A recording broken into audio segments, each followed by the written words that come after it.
it's proper that I say welcome to Azania. Yes. Thank you so much for coming through. It's a great pleasure finally seeing you in person, my brother. I would just like to hear from yourself, what brings you this side? I'm an Irritated Genie in Southeast. I'm the leader of an organization called War on the Horizon and the founder of a movement, an international movement called the Straight Black Pride Movement. Yes, and the Straight Black Pride Movement, we basically have looked at the fact that we see that in the 21st century, we really strongly believe that as a race of people, this is internationally, whether in Africa, in the Americas, in Europe, Asia, or in the islands or South America, we believe that it is time we're going to make either two decisions. Either we're going to put aside our differences of nationality and place of origin and recognize that we are African people and we're going to unite under some form of relevant unification, or we're going to be exterminated as a race of people because we're under siege in multiple ways all across this planet.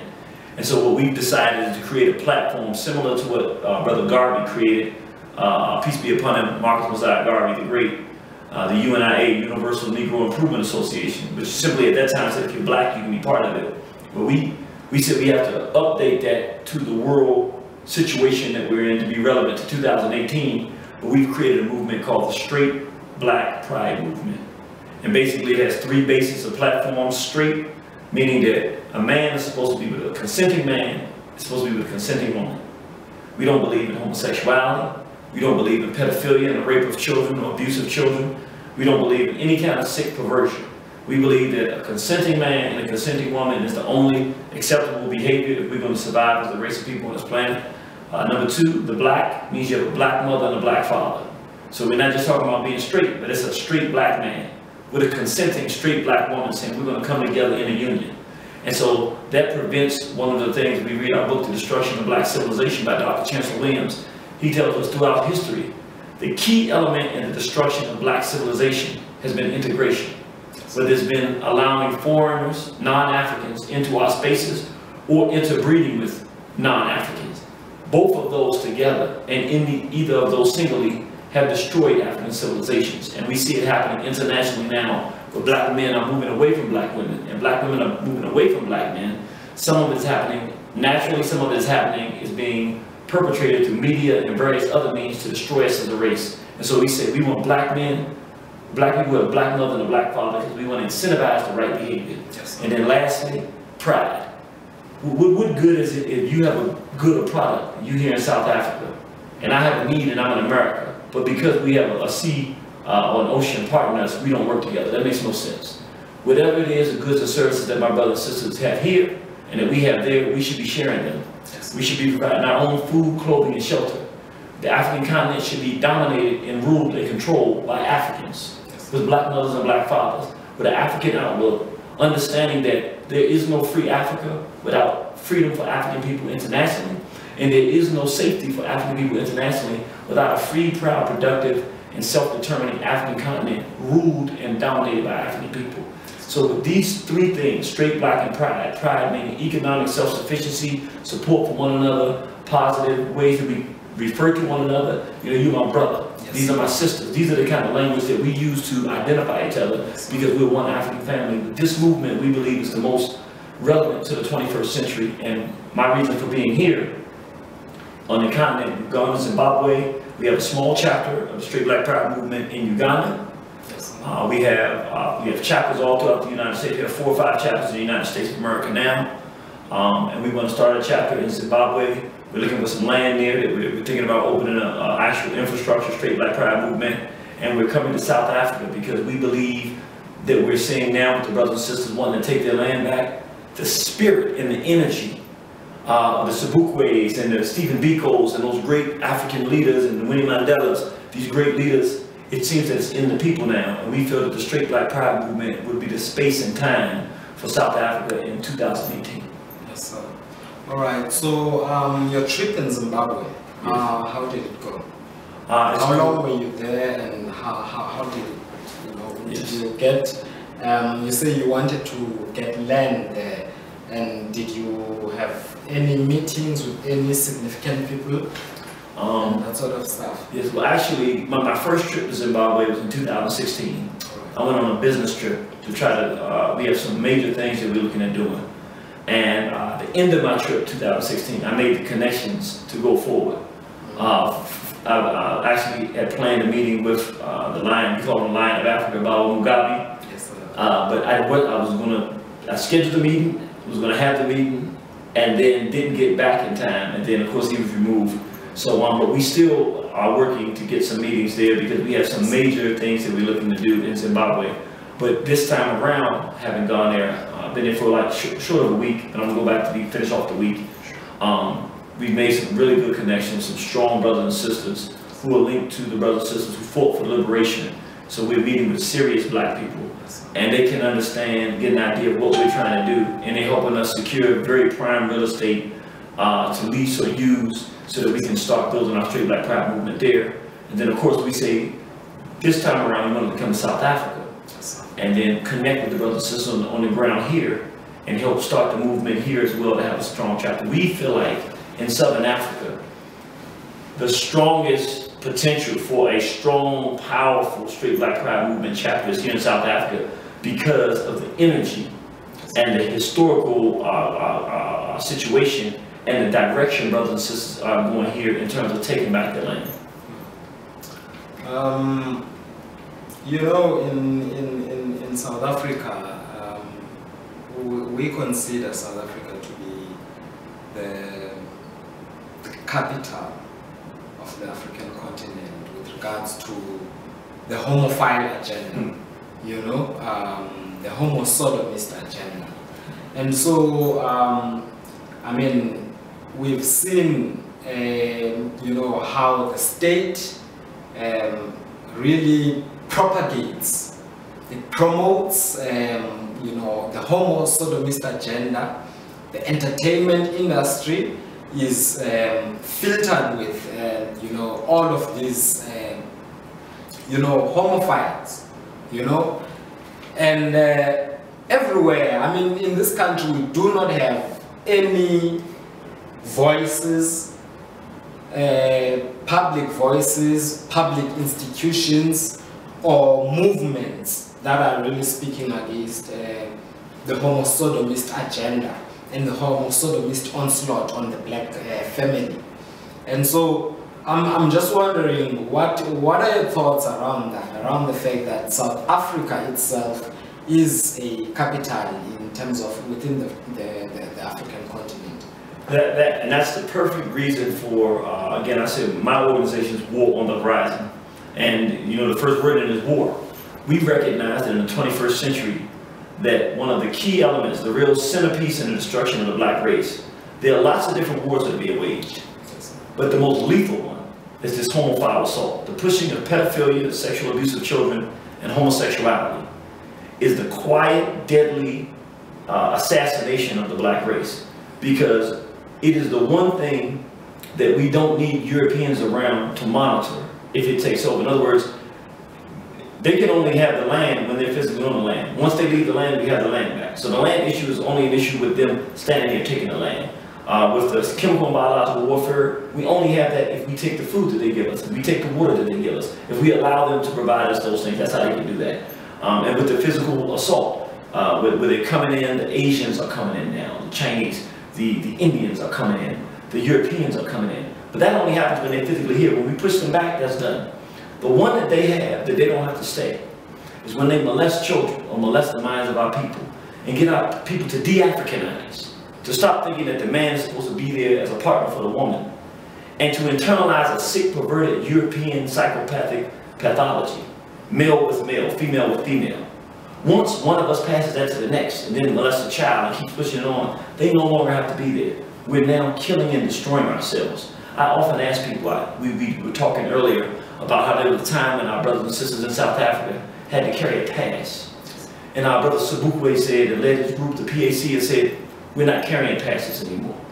I would ask the question. That's one of the most powerful moments in the history of South Africa, from what I understand. But here's the question. Which one of them is a worse sentence? For a black man to walk around and say, I can't walk free because I have to carry a pass? Or for a black man to walk around and say, I can't be with a woman, I have to be with a man. Me, I'd rather carry the past. I don't want to be enslaved with carrying a past, but I'd rather carry a past than to be reduced to the position where I no longer am thrilled by the acquaintance with a woman. I'm a black man who's married, I have children. I have that children with a black woman, a consenting black woman. So now, which one would I rather give away?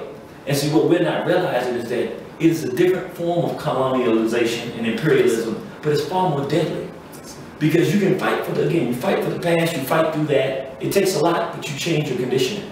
But how do you fight through, once you've been reduced to the level of giving your soul away, that you now, as a man, are attracted to other males? And you are now a female, attracted to other females, giving away the birthright of man, woman, and child, which has been an African tradition since time immemorial. This thing is propagated as being something that's normal, you know? Yeah. Like they say, it's normal. So, and to a very great extent, what we see happening is that homosodomy is being equated to issues such as racism, the race struggle, and so forth. And so what can you say to that? I mean, the fact that they're trying to normalize it by all means. I would say it's exactly like the race struggle, but we look at it through the wrong lens. We don't understand. Cecil Rhodes was a homosexual. That's the part we don't talk about.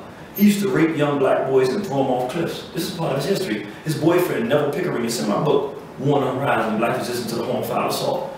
The Europeans that came and colonized the African continent were homosexuals. Yes. The Catholics, they were homosexual. The Jesuits, homosexual. That's why they molested children in these schools. Yes. So it is equivalent to racism, except that it is not that the homosexuals are the ones that are oppressed.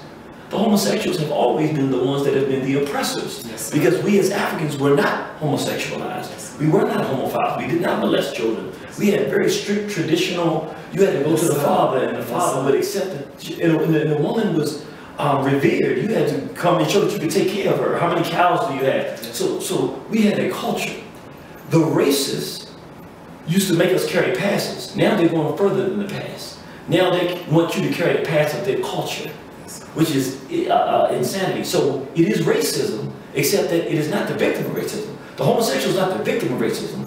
The homosexual is the racist. The homosexual is the deepest part of the European insanity that says, I am going to force the African, the black man who loves black women, to change his culture.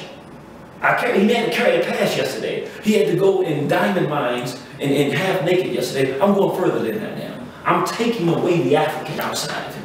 You're no longer an African. You must now be a European, be like me. You must now go after other men. What strategy do we use to fight against the homophile onslaught?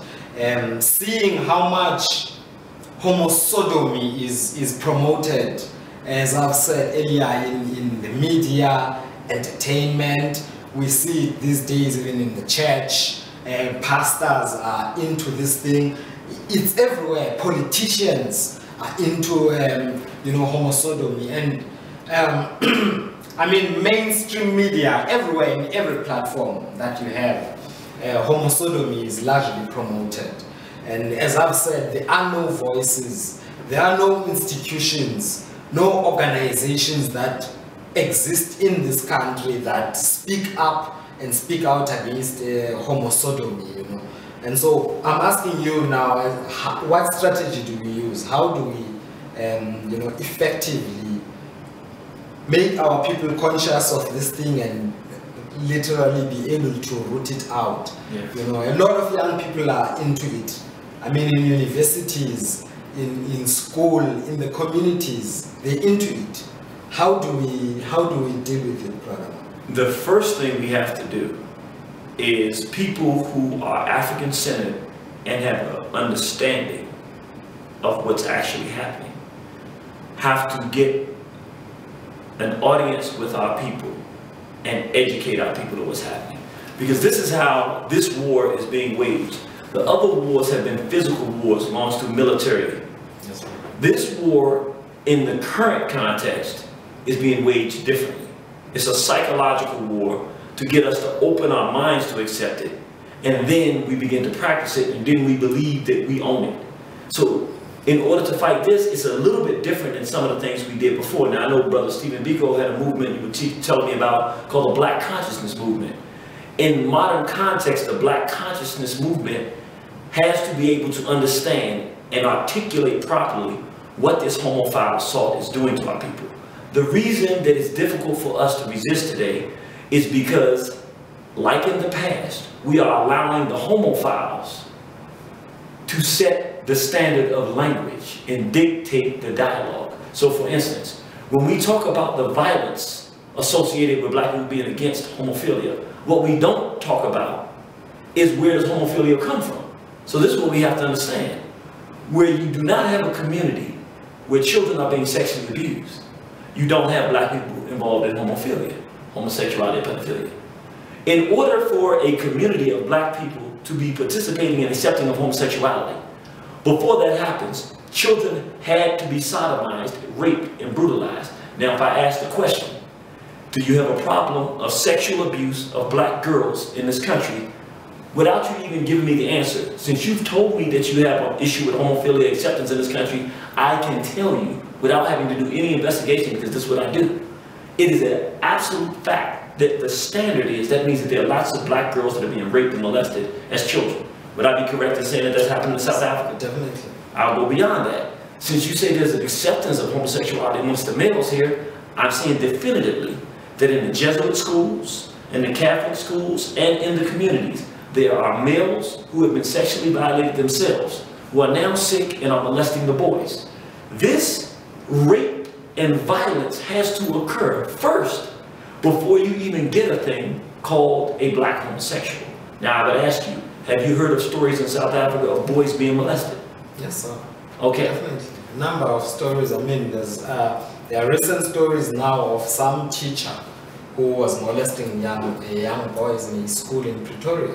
Now, so my point being, we're allowing the Europeans and then their homophile converts or their promosexual converts, meaning a black person who promotes homosexuality as normal, who is generally doing that either because they're participating in it or they've been educated by Europeans. So we have a black person in blackface without a black mind and without a black understanding of this issue, articulating the Europeans' point of perspective. What is the African perspective? The African perspective is this. If the Europeans weren't here, had not taken dominion over African land and African people, and introduced their homosexuality to our people, we wouldn't have it. So the real violence is that they've introduced their sexual insanity to us through rape and molestation. They turned it over to rapists and pedophiles in our own communities. And now, those individuals now want it to be accepted as normal. And what we are saying as Africans, it is neither normal for Europeans to be owning land in Africa and controlling the economics. Name me a country in Europe where Africans control the economics. Not a single country. Name me one that would allow Africans to control the economics of their country. None. Okay, so then if we are looked at as radical because we think that Africans should rule and have dominion in African land, then what are Europeans who think that Europeans should have? So that means that every European country must be radical.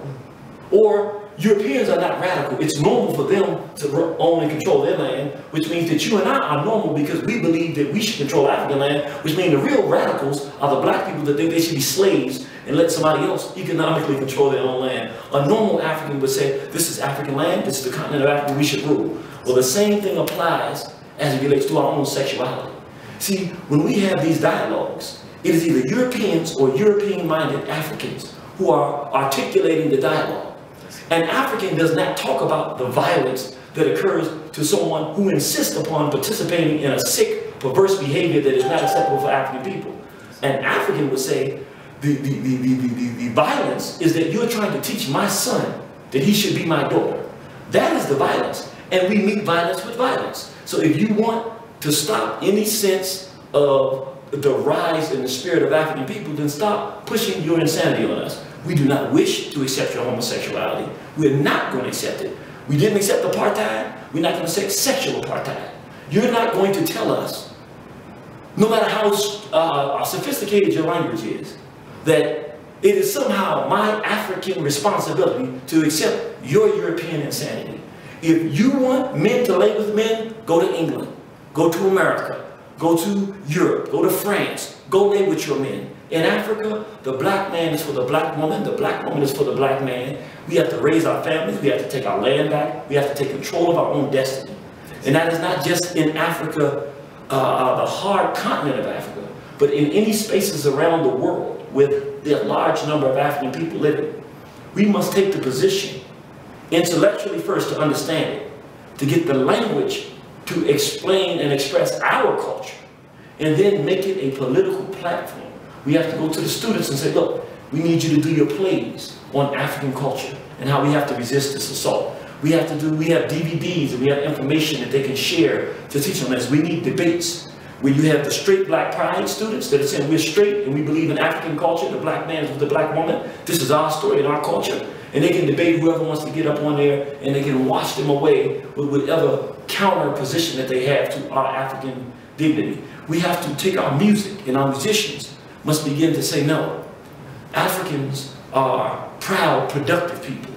We're inventive people. We're the people that created language and culture and engineering and architecture. We have to start taking the people who mean the most to us, like the Winnie Mandelas and the Sipuyes and the Bwikos, and start putting them in the music. We have to go away from the European Zionist, white so-called Jew-sponsored music, where they take a black artist with great music and great spirit, who has a good message, and then say, I'm going to give you some money, but change your message a little bit. I want to see the women half naked, gyrating with liquor bottles around. Don't talk about your culture and respect in your family. Forget about being a real African. Take my European mentality and saturate yourselves in insanity, and then I'll play it on the radio all day, all night long. We got to say, we don't want that no more. We no longer have a taste for disrespect and self-degradation. We now have a taste for liberation. We have a taste for taking our land back. We have a taste for black men and black women and families, and when we get together we have a good time because we're proud, productive people. That has got to enter the culture through the music and entertainment. We currently have a challenge of violence against women in the country. High violence that we see on a daily and consistent basis. Because of this violence that we see in our families, in our communities, in our relationships, there is even a hashtag on social media which says men are trash, you know, which has developed here in the country. You know, and this hashtag is particularly, you know, directed at black men specifically, because it's largely black men who are, you know, on the media for killing these their partners.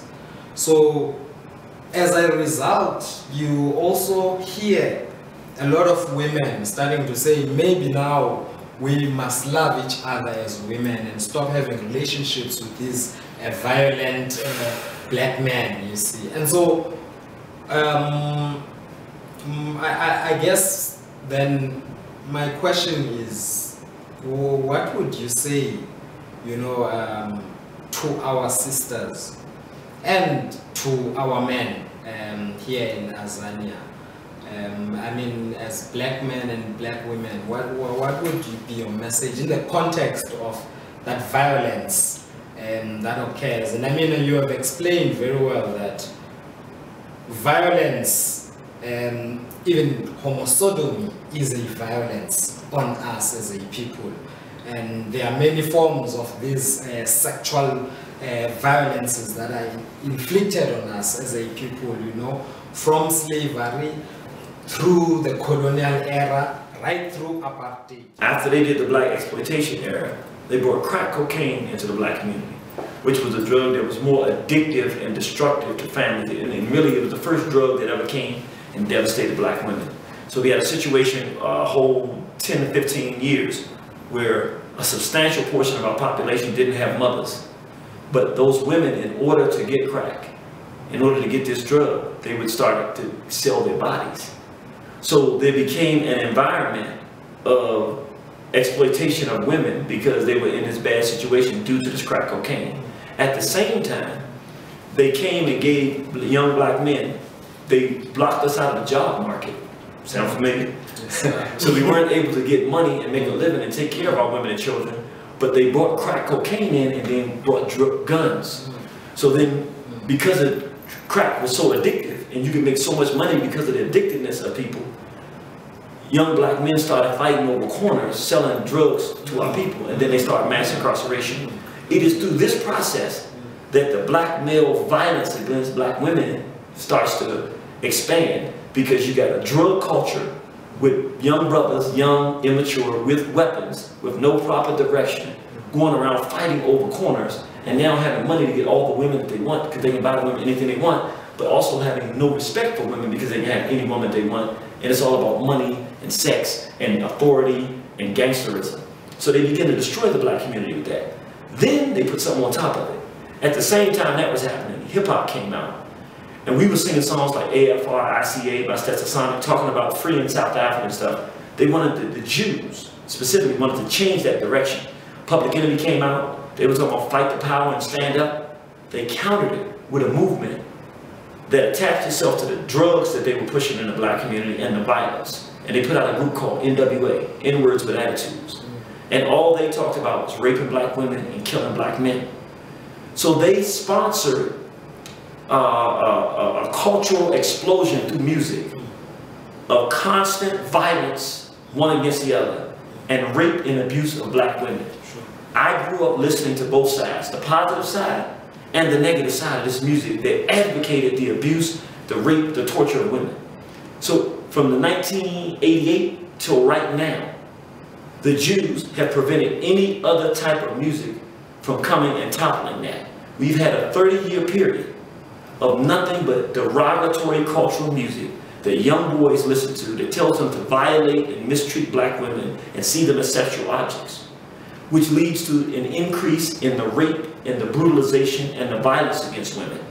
In that environment, many of those women having been sexually violated by men turn away from men, and now they come in with movies like Color Purple that they came in with 1988 at the same time and say, when you have problems dealing with men, as opposed to turning from a bad man to a good man, turn to a woman.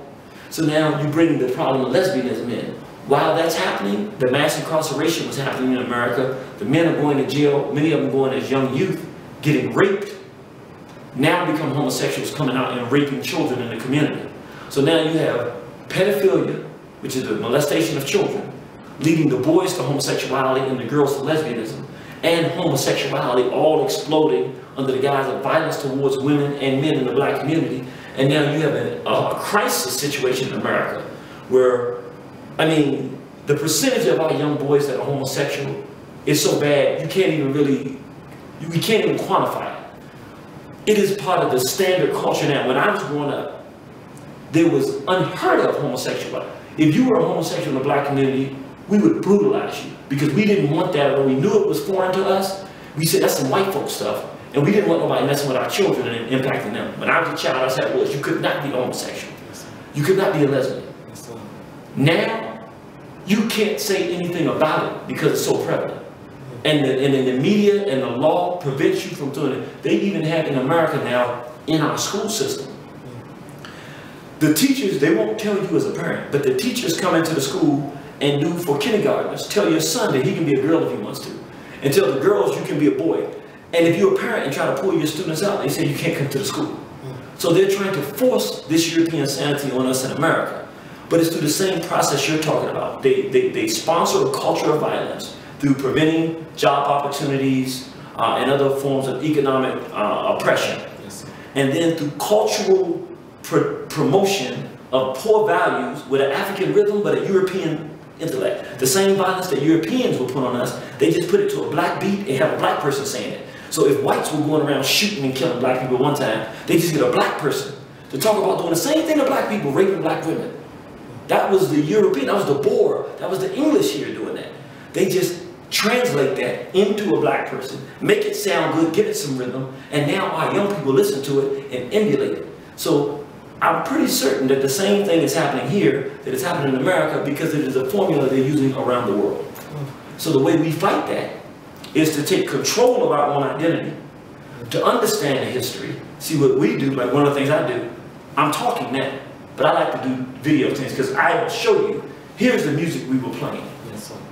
Here's what we look like in '88. Yes, let me show you the drug trade. Yes, sir. Let me show you now the music they sponsored Yes, in. sir. Let me show you the Jew saying, I created this. Yes, sir. Now let me show you where we are today and how it happened. Now let me show you people who've been fighting it. And now let me show you the leaders, like you have them here in South Africa, we have them in America. One of the major problems in the black world community, I would say for the most part, not 100%, but almost 100%, internationally, our national leaders, the one we see on national platforms, have been compromised.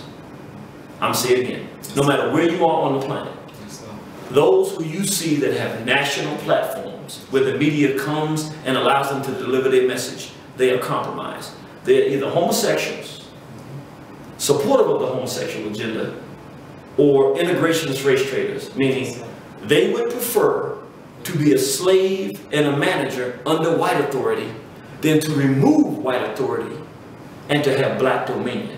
They are not independence-minded Garveyites. They're not those who say we can do it for ourselves. Let's remove the invaders. Let's remove the oppressors from powers of oppressing. Let's take over our own control of our destiny. They are the ones who say, Master, I will keep the independence-minded people under control. Just give me power. I will come out of prison and tell everybody be free now. But you don't get any difference in your economic status. You don't get any difference in your land. You don't get any difference from the police treatment. Nothing has changed for you except now you can say the words that I am free. You can now go around and beg for a job from your oppressor instead of taking his industry and redistributing that wealth and the capacity to know how to run that industry and now become wealthy. We don't do that. They only allow those type of people to have access to our people. Which means the real challenge for us is that those of us that are serious about changing the condition of black people internationally, we have to seize power. We have to gain an audience with our people no matter what it takes. And we have to let our people see, here is what an independence leader looks like. Here's what their personality looks like. Here's what it means to be an African. Here are our cultural values. Here's the language system we look at. Here's what we use to judge and make a determination on what is right and wrong. Here's what the Europeans are doing. Here are the war bases and platforms that they're fighting against our people internationally. Here are the people who are on our side providing leadership and direction on how direction we should go. And here's what we have to do to topple European power and replace it, or Arab power if you're in Sudan. Wherever we have African people and there's someone that doesn't look like us that's in power, or someone who does look like us, who's working on behalf of others, we have to train our people of what they have to do to seize that power and then take it and then be competent in building infrastructure where we can control and maintain development and growth. And that can only be done, in my opinion, by black people in the United States of America who may be suffering under a sense of a minority status where we're outnumbered, but we have access to skills and resources. But those skills and resources are limited to be used in a country where they control and dominate and cheat. When you have an African country where the masses are black, why can't we say that we got skills and resources need to run a country? Let us come help you show how to do it.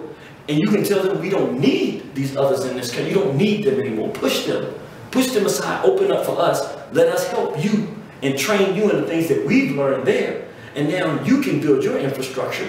We can go back home now. And now, with the trade that we can have with access to resources, and you can have with that, you're no longer working at someone else's diamond mine, getting a pittance salary. You're now owning the diamond mine, trading with your brothers and sisters around the world in the diaspora, so we all are dealing with wealth now, and now we can build infrastructure to support one another.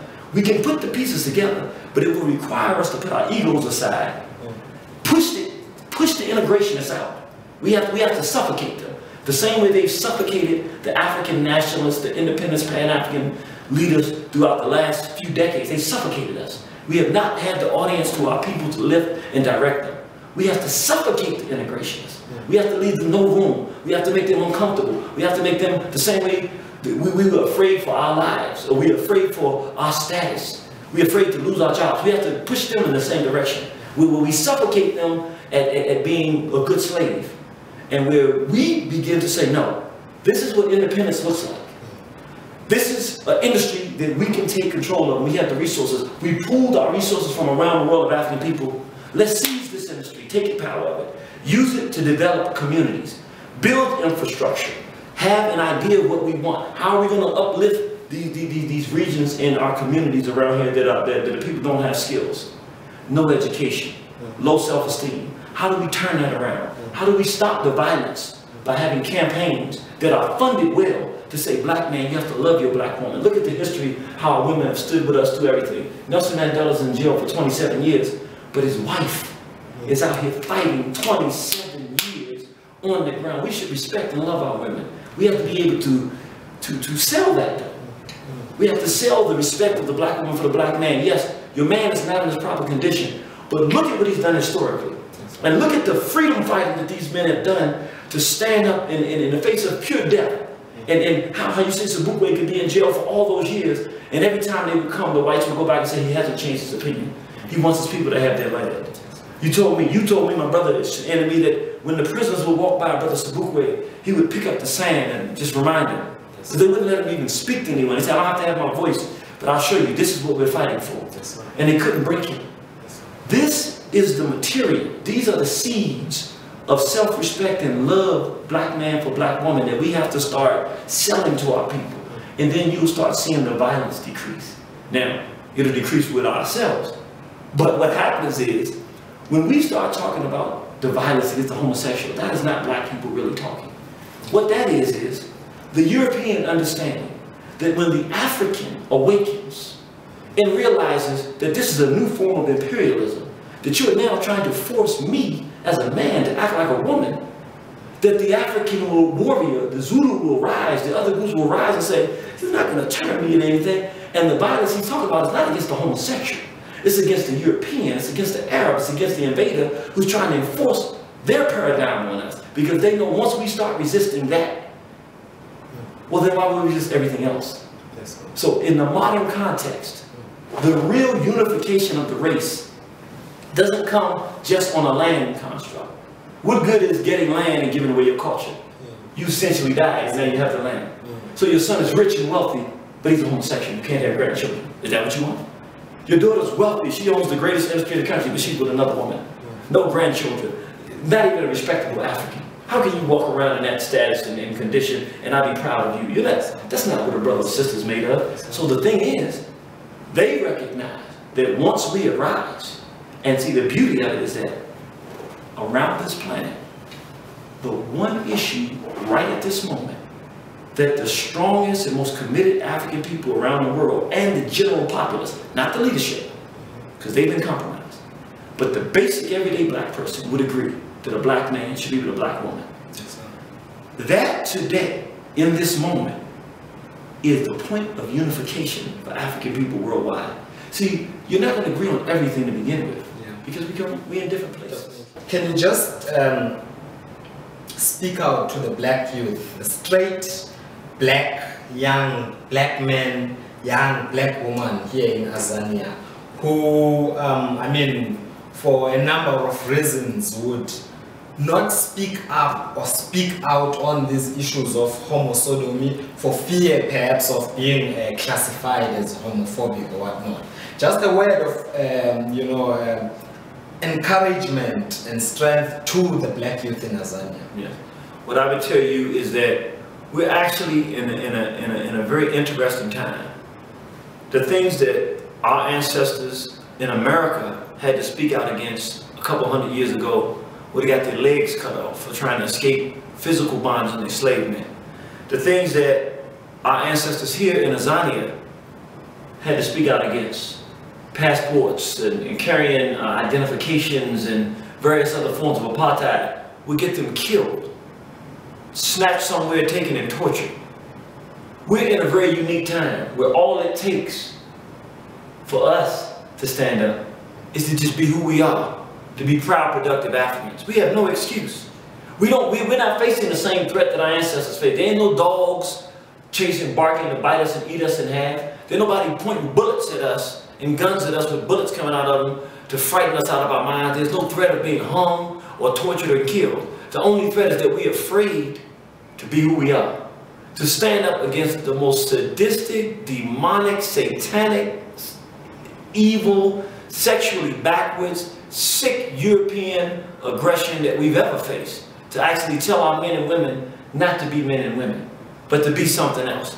So you have a responsibility, but I want to tell you, even beyond the responsibility, to your ancestors, to our ancestors, be proud, because only the strong can do it in the beginning. We're in the beginning phase of a whole new empire. We're in the beginning phase of an African Renaissance, where African people worldwide, globally said, we're going to take our place on the forefront with power, with dignity and pride as African men and African women and African children who are proud and productive. So this is the time not to wait for other people to tell you it's safe to do it. This is the time to look at what your ancestors went through and say, if they could have stood against those odds, and all I have to say is I'm a black man and I'm committed to black women, and you can't change me from that. If all you have to say is I'm a black woman, and the right thing for me to do based on what my ancestors did and my culture and who I am is to be with a black man. If that's all you have to do, you got to do that proud and productive and wear it as a badge of honor when somebody has a problem with that, because they're insane and you're sane.